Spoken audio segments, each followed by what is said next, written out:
हमारे लिए हलाल बिजनेस है हर एक हराम? के साथ जायज है। किसी भी कंपनी में हलाल प्रोडक्ट अगर है तो चाहे वो इसराइल की कंपनी हो, चाहे वो अमेरिका की हो, चाहे जापान की हो, उसमें जॉब हराम नहीं है। समझते हो?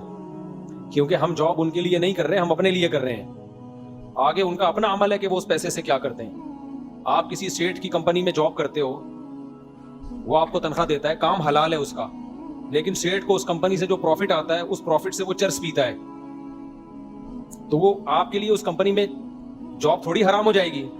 भाई कंपनी में तो चर्च का बिजनेस नहीं है ना, कंपनी में तो खाना पीना या हलाल चीजों का बिजनेस। अब उसकी अर्निंग से वो सेठ क्या कर रहा है, ये उसका हेडेक है, ये आपका हेडेक नहीं है। सारे थोड़ी आपके सेठ लोग हज उम्रे पे जा रहे होते हैं प्रॉफिट से, कुछ उससे हलाल खा रहे होते हैं, कुछ चाय पी रहे होते हैं, कुछ सिगरेट पी रहे होते हैं, कुछ गुटखा, कुछ शराब, कुछ जिना में भी उड़ा रहे होते हैं। तो आपका किसी से जब भी कोई बिजनेस की डीलिंग होगी तो उसमें देखा जाएगा कि वो जायज है या नहीं है। बाकी वो अपने प्रॉफिट से क्या करता है, ये उसका हेडेक।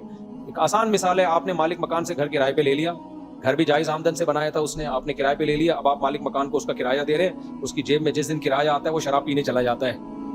आप कहते हो अब इस मकान में रहना जायज नहीं है क्योंकि मेरे पैसे से ये क्या पी रहा है, शराब पी रहा है। ओ भाई आपके पैसे से नहीं पी रहा, अपने पैसे से पी रहा है, ठीक है ना, आपके पैसे से नहीं पी रहा।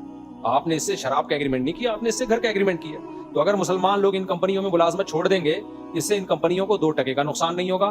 पहले ही हमारे मुल्क में बेरोजगारी है, बेरोजगारी और ज्यादा बढ़ जाएगी, तो इनमें गैर मुस्लिम चले जाएंगे। कंपनी का 2 टके का नुकसान नहीं है, मुसलमानों का की ऐसी की तैसी हो जाएगी और बेरोजगार हो जाओगे आप। समझते हो?